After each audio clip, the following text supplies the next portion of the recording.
The 4 rules of the Aethelgard shelters, a protocol for surviving the night. There are places in this world that still belong to the old ways. Ancient forests, sprawling mountain ranges, corners of the map that we, in our modern arrogance, believe we have tamed. We draw lines on them, give them names, and call them national parks.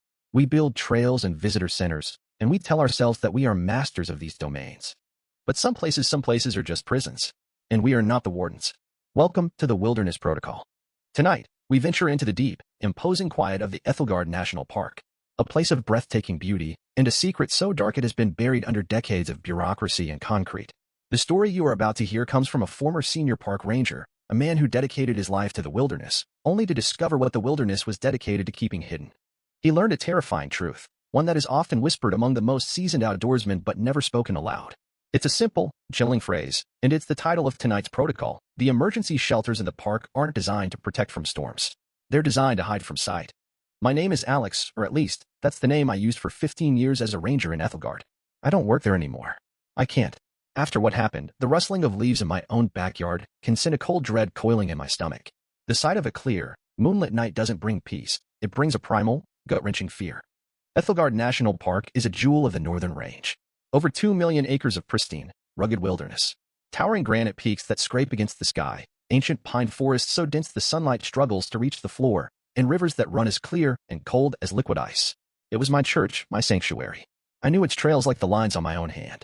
I could read its weather, predict the movement of its elk herds, and navigate its most treacherous terrain in the dead of night. I thought I knew its soul. But there was always something off. An anomaly that pricked at the back of my mind, a detail that didn't fit the grand, natural puzzle. The shelters. Scattered throughout the park, in the most remote and inaccessible areas, were these so-called emergency storm shelters. The official park literature described them as relics from a bygone era, built in the 1960s to provide refuge for hikers and climbers caught in the sudden, violent storms that could plague the high country. But they were wrong. Everything about them was wrong. A normal storm shelter, a mountain hut, is designed with practicality in mind. It has windows to gauge the weather, a flue for a small stove, maybe a radio. They are built to be found, often painted in bright, visible colors. The Aethelgard shelters were the opposite. They were designed to disappear. They were brutalist cubes of rough, unpainted concrete, often built into the side of a hill or nestled among a cluster of massive boulders. Their color was the color of the mountain itself, a dull, lifeless gray that blended seamlessly with the rock. There were no windows. Not a single pane of glass. The only opening was a single, monstrously thick steel door, more akin to something you'd find on a bank vault or a military bunker.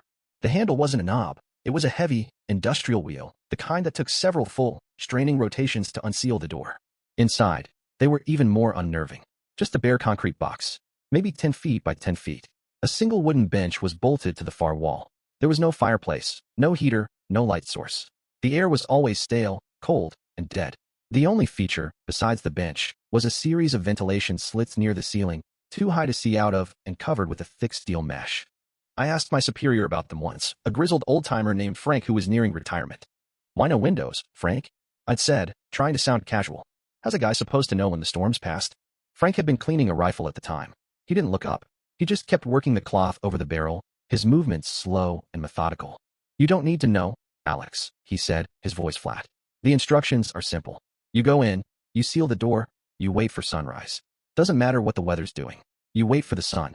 It was a strange, evasive answer. Storms can pass in an hour. Why wait for sunrise? But I was younger then, eager to prove myself, and I let it go. It was just another of the park's quirks, another story to tell the tourists. Over the years, I heard whispers. Old tales from retired rangers, snippets of conversation from the local indigenous tribes who bordered the park. They spoke of Aethelgard silence, a phenomenon where, on certain nights, the entire forest would fall completely, unnaturally still. No crickets, no wind, no rustling of nocturnal animals. Just a profound, listening silence. They said that was when you didn't want to be caught out in the open. They said that's what the concrete boxes were for. We had our share of missing persons cases, of course. Any park of that size does.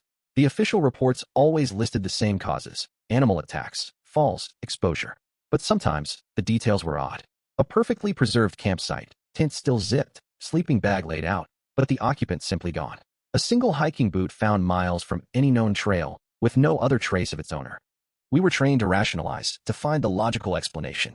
But in the back of our minds, we all knew. Aethelgard had teeth, and sometimes, it swallowed people whole. I just didn't understand the nature of those teeth until that one final week in October. The call came in late on a Tuesday afternoon. The sky was a brilliant, cloudless blue, but the air had a sharp, cold edge to it that promised a change in the weather. The dispatcher's voice was tense over the radio. Alex, we've got a 2 to 11 in progress. Lone hiker, female, name's Maya. Overdue by 6 hours. Last known position was a text to her friend. Said she was heading up towards the Cirque of Whispers. My blood ran cold. The Cirque of Whispers was a bad place to get lost. It was a remote, high-altitude basin, a maze of jagged peaks and shadowed valleys known for its disorienting acoustics and sudden, unpredictable weather shifts. It was also deep in what we colloquially called shelter country. What's the forecast, dispatch? I asked, already pulling on my heavy-duty pack. That's the other problem, Alex. A major system is moving in. Fast. The Weather Service is calling it a once-in-a-decade storm. High winds, heavy snow, temperatures dropping to single digits by nightfall.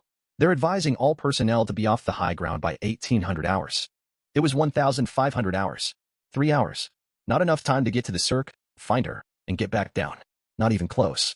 I'm going in, I said, my voice leaving no room for argument. I'll try to reach her and get her to shelter Delta 7. It's the closest one to the Cirque. Copy that, Alex. But listen to me. If that storm turns, you get inside the shelter. Do you understand? With or without the hiker. That's an order from the superintendent.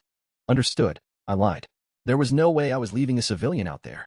The drive up the old service road was a race against the dying light. The sun was sinking fast, painting the undersides of the newly arriving clouds in shades of bruised orange and purple. But this wasn't a normal storm front. Usually, you'd feel the wind picking up, the temperature dropping steadily. This was different. As I climbed higher, the world grew quiet. That was the first thing I noticed. The birds had stopped singing. The squirrels had vanished. The air became heavy, still, and charged with a strange, static energy. It was the Aethelgard silence, and it was descending upon the mountains like a shroud. I parked the truck at the trailhead and set off at a ranger's pacey, steady, ground-eating trot. The forest was eerily dark under the thick cloud cover. My headlamp cut a lonely, bouncing circle in a world of profound blackness. The silence was absolute. The only sounds were my own breathing and the crunch of my boots on the hardening soil. It felt expectant, like the entire forest was holding its breath, waiting for something. An hour into the hike, the first flakes of snow began to fall. Not the wild, wind-driven snow of a blizzard, but large, wet, lazy flakes that drifted straight down, melting on my jacket. It was unnervingly gentle. I called out her name every few minutes. Maya, park ranger, call out if you can hear me. Only the oppressive silence answered. I found her just as true darkness fell, about a mile from shelter Delta 7. She was huddled at the base of a massive pine tree, her leg bent at an unnatural angle.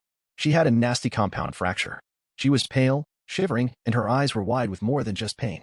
They were filled with a raw, animal terror. Thank God, she sobbed as I knelt beside her. Oh, thank God. It's okay, I said, my voice calm and reassuring, the voice I'd used 100 times before. I'm Alex.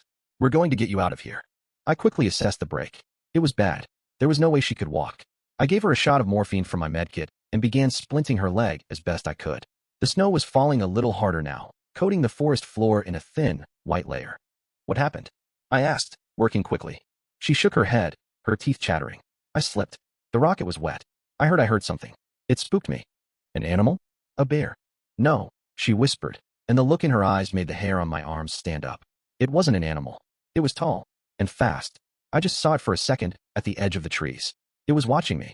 My training screamed at me. She's in shock, hypothermic, maybe hallucinating from the pain. But my gut, the part of me that knew Aethelgard, told me to listen. What did it look like? I don't know, she cried, her voice cracking. It was wrong. The way it moved was wrong. Like a shadow that wasn't attached to anything. When it saw me looking, it just folded away. Folded away. The phrase sent a shiver down my spine that had nothing to do with the cold. I finished the splint. Okay, listen to me, Maya. There's a shelter nearby. I'm going to have to carry you. It's not far, but we have to go now. I piggybacked her. She was light, but it was still a grueling effort on the uneven, snow-covered ground. Every step was a struggle. The silence remained, a physical pressure against my eardrums. The snow fell, but there was no wind to guide it. It just came down, blanketing the world, muffling everything.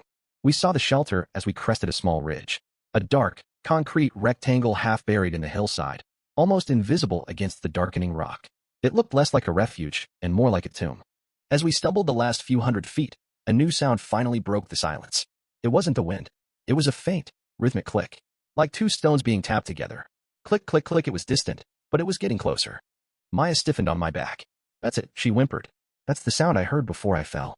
My heart hammered in my chest. I broke into a clumsy, lurching run. The shelter door loomed before us. its heavy steel wheel like the eye of some dead leviathan. I practically threw Maya off my back and onto the ground beside the door, my hands already fumbling for the wheel. It was ice cold and stiff from disuse. Click, click, click. The sound was closer now, coming from the trees to our left. I put my shoulder into the wheel, grunting with the effort. It began to turn, agonizingly slow, with a low, groaning protest of rusted metal. Hurry, Maya begged, her eyes fixed on the darkness of the forest. Click, click, click, click. It was fast now, and very, very close. I gave the wheel one last, desperate heave.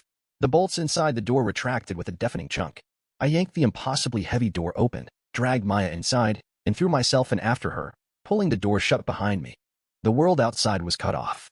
We were plunged into absolute darkness and a silence even more profound than the one in the forest. I fumbled for the wheel on the inside of the door and began to turn it, my hands shaking uncontrollably. It took 10, maybe 15 full rotations before I felt the final, definitive thud of the bolts seating themselves in the frame. We were safe. We were sealed in. For a long moment, the only sound was our own ragged, panicked breathing in the pitch black. And then, something scraped against the outside of the concrete wall. A long, slow, deliberate sound, like a single, sharp claw being dragged across stone. The darkness inside the shelter was total. It was a physical presence, a thick, velvety blackness that swallowed all light and sense of space. My headlamp was in my pack, but I was suddenly terrified to turn it on. That scraping sound had frozen me to the spot. It was a sound of patient, methodical exploration. It moved along the wall, then up towards the roof. It was followed by a soft thump directly above us. Something was on the roof. Maya let out a small, choked sob. I reached out in the dark, my hand finding her shoulder. It was trembling violently. Shoo! I whispered, the sound unnaturally loud in the confined space. We're safe in here. It can't get in. I was trying to convince myself as much as her. The scraping stopped. The silence returned, but it was different now. It was a listening silence, but this time, the listener was just on the other side of a few inches of concrete and steel. We stayed like that for what felt like an eternity, two statues in a black void, straining our ears for any hint of a threat. My heart beat a frantic rhythm against my ribs. I had to know what we were dealing with. I had to see the inside of this place. My ranger training finally kicked back in, overriding the primal fear. Slowly, carefully, I slid my pack off my shoulders and fumbled for the zipper. My fingers found my headlamp. I'm going to turn on a light, I whispered to Maya. Just a small one. I clicked it on. The beam cut a sharp, white cone through the darkness, illuminating the stark reality of our refuge. It was exactly as I remembered from my inspections, but in this context, it was 100 times more sinister. The bare concrete walls, sweating with condensation. The single, crude wooden bench. The thick, vault-like door. And the ventilation slits near the ceiling, their heavy meshed grates looking like the bars of a cage. And then I saw it. On the wall next to the door, something was carved into the concrete. It wasn't graffiti. The letters were too precise, too uniform, etched deep into the stone as if by a machine. It looked official. It was a set of instructions. Instructions I had never seen before, because I had never had a reason to seal myself inside one of these places and stare at the walls in the dead of night. There were 4 rules. 1. Seal the door. Do not open until sunrise. 2. Maintain absolute silence. It is drawn to sound. 3. Extinguish all light. It hunts by sight. 4. Do not look outside. To see it is to be seen. My blood turned to ice water.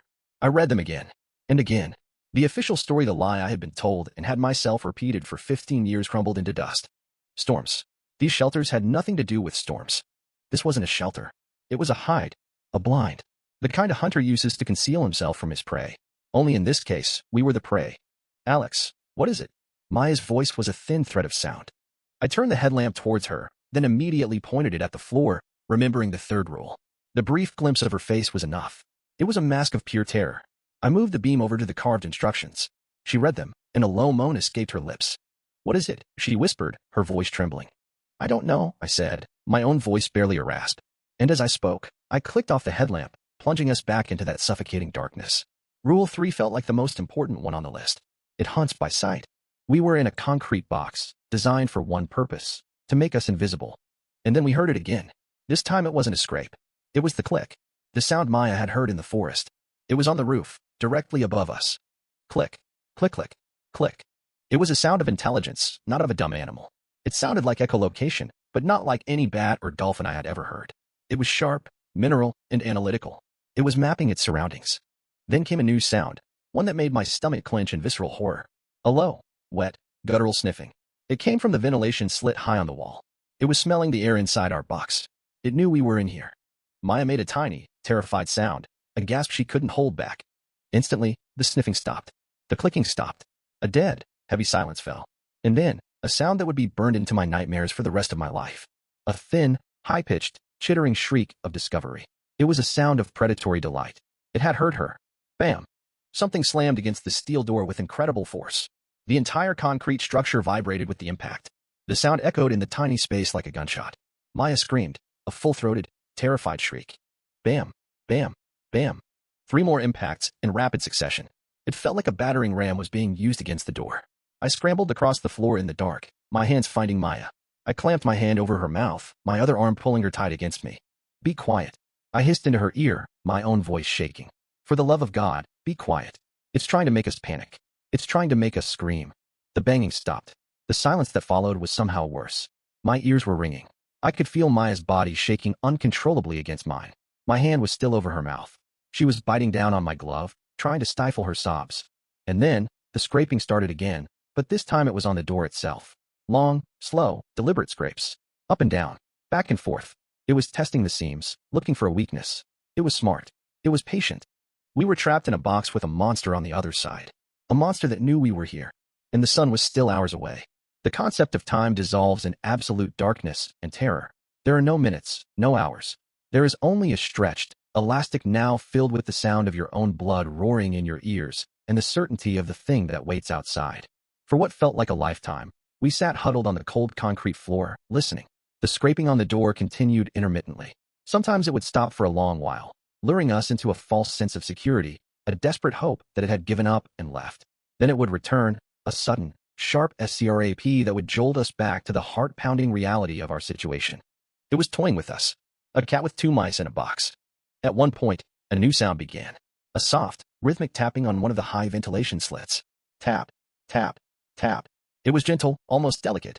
It sounded like a human finger tapping on a pane of glass. It was a sound designed to provoke curiosity, to make someone want to climb up and see what was there.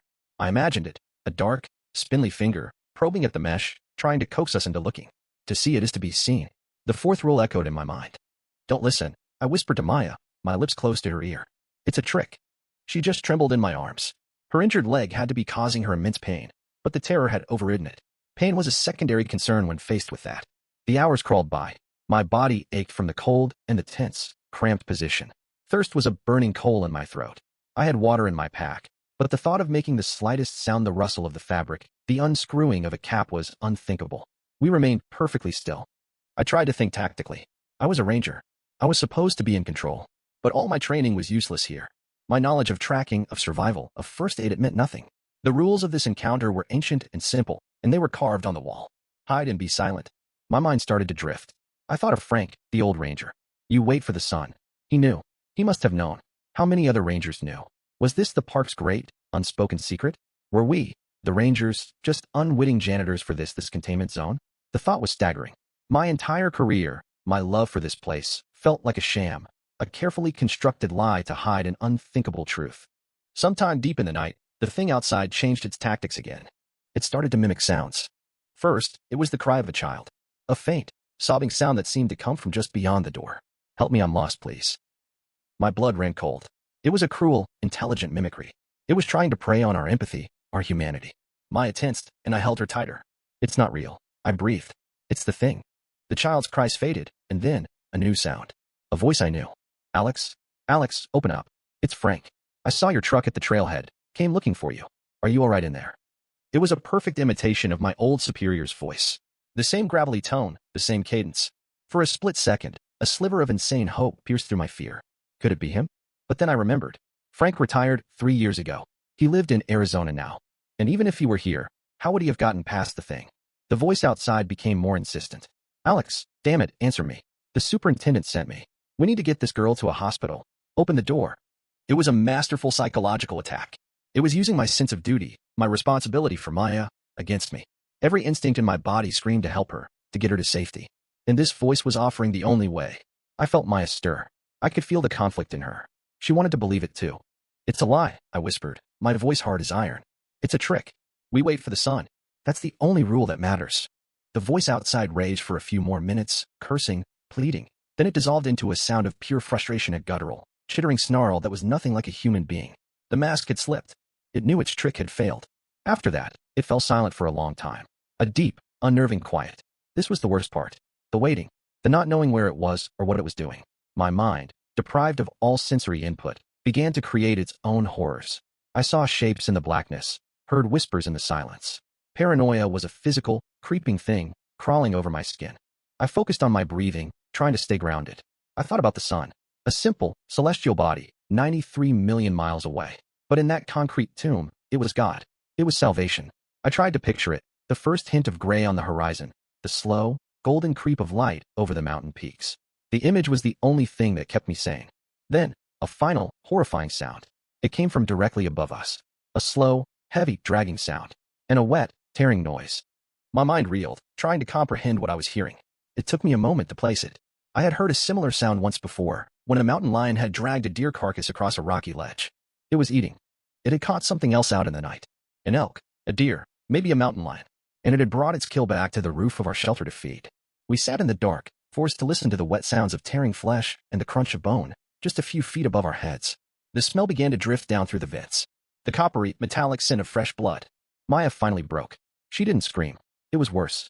A low, continuous, hysterical whimper that she couldn't control. She was rocking back and forth, her mind pushed past its breaking point. I held on to her, my own sanity hanging by a thread.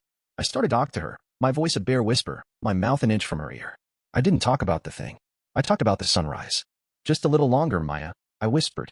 I can almost feel it. The sky is turning from black to a deep blue. The first birds are thinking about singing. The stars are starting to fade. Can you see it? Just picture it. The first ray of light. It's coming. It's coming for us. I don't know if she heard me, but I kept talking. I described the dawn in excruciating detail, inventing it in my mind, forcing the image to be more real than the horror that surrounded us. It was a mantra, a prayer. And as I whispered, I thought I felt a subtle shift in the quality of the darkness. A change in the temperature of the air. It was almost imperceptible, but it was there. Hope. It was the most dangerous and most necessary feeling of all. The feeding sounds above us had stopped. The silence that followed was different. It wasn't the listening, predatory silence from before. It was an empty silence. An absence. I waited, counting my own heartbeats. 1,000. 2,000. 5,000. Nothing. Slowly, shakily, I reached for my headlamp. My fingers trembled as I clicked it on. The beam of light was a shocking, painful intrusion. I looked at Maya. Her face was a mess of tears and dirt, her eyes vacant and staring. I looked at the walls, the door. Everything was the same. I pointed the beam at my watch. The display glowed. 6:15 a.m. Sunrise in Aethelgard in late October was at 6:22 a.m. 7 minutes. We had made it through the night. Those were the longest 7 minutes of my life. Every second stretched into a miniature eternity. I kept the headlamp on, pointed at the floor. The light was a small defiance, a symbol that our time of hiding in the dark was almost over. Maya hadn't moved. She just stared at the wall, her breathing shallow. The trauma had taken her somewhere I couldn't follow. I listened. The empty silence held. There were no scrapes, no clicks, no mimic voices. It was gone. I knew it with a certainty that settled deep in my bones. Whatever the thing was, its time was over. The night was its kingdom, and its rule was ending. My watch read 6:22 a.m. Sunrise. I still didn't move.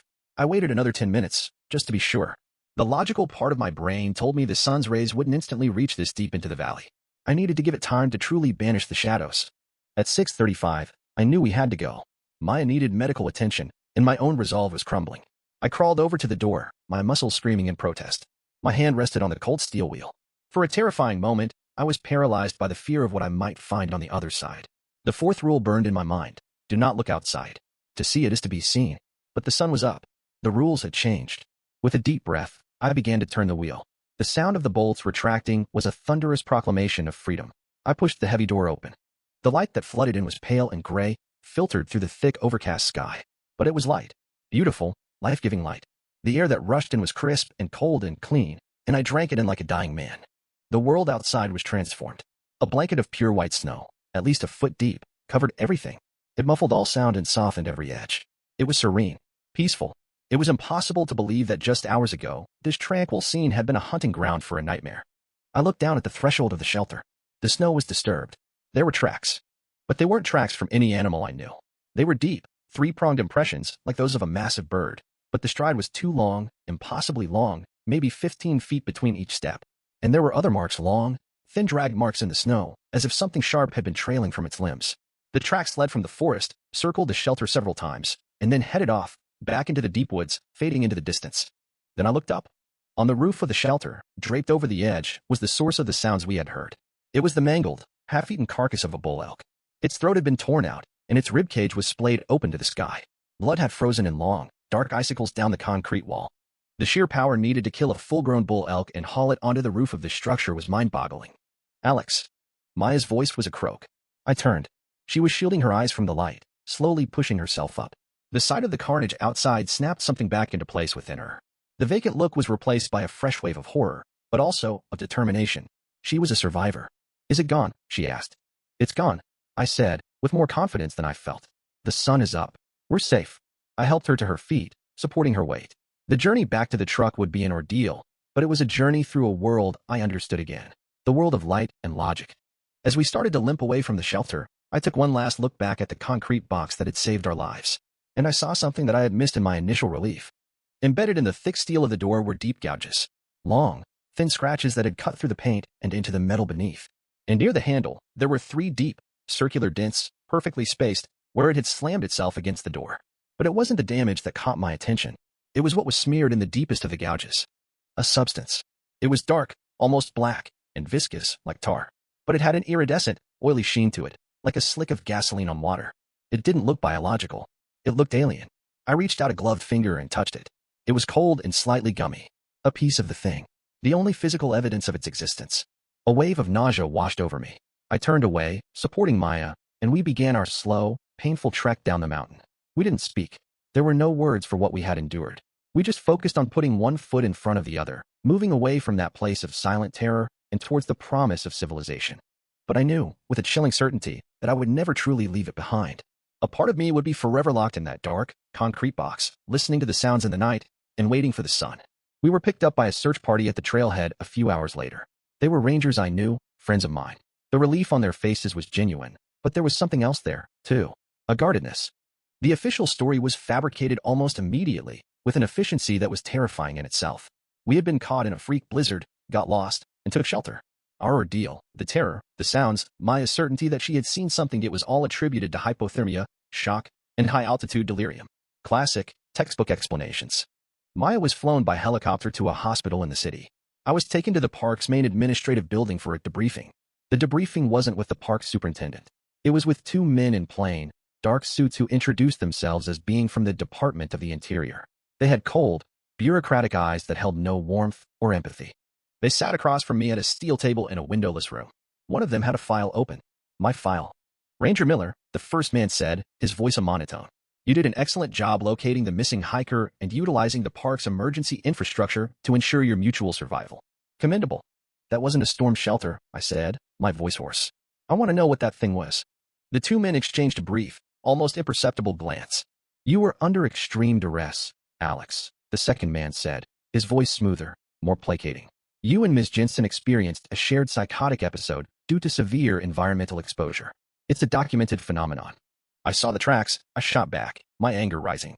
I saw the elk on the roof. I saw what it did to the steel door. Don't you dare tell me I imagined it. The first man leaned forward slightly. His eyes were like chips of ice. The tracks were from a large grizzly bear disturbed from its hibernation.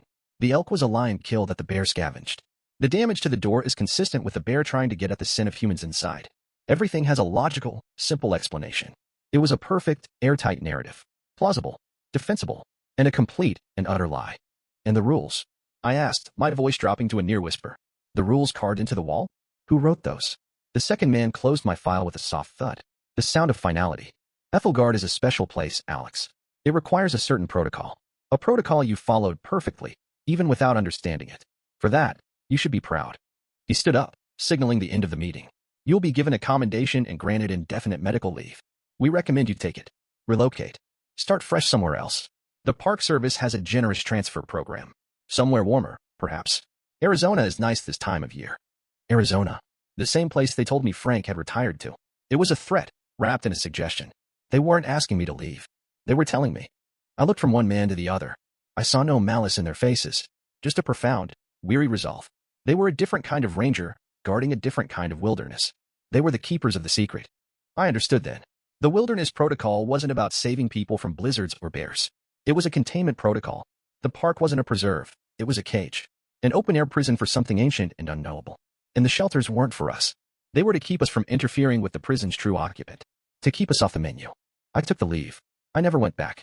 I moved 1,000 miles away, to a city where the only thing that prowls the night is other people.